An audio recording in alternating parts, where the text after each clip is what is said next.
তিনি স্টেট ডিপার্টমেন্টের বক্তব্য এসে গেল যে দুটি লাশ পড়েছে, তাই লাশের খবর তাদের কে দিল?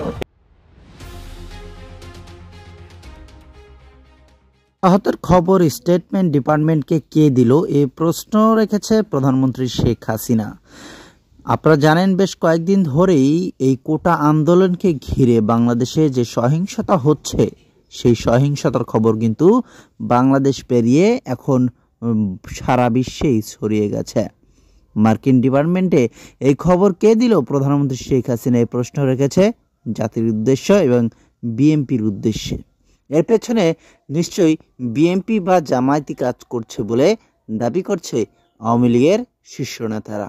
এদিকে মার্কিন ডিপার্টমেন্ট স্টেট থেকে বলা হয়েছে বাংলাদেশে যেসব ঘটনা ঘটছে এই সব কিছুর দায়বদ্ধতা ছাত্রলীগকে দিতে হবে।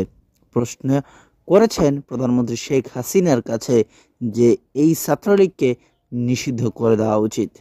মার্কিন ডিপার্টমেন্টে আরও বলা হয়েছে বাংলাদেশে যে সহিংসতা হচ্ছে অতিলম্বে এগুলো বন্ধের আহ্বান জানানো হয়েছে।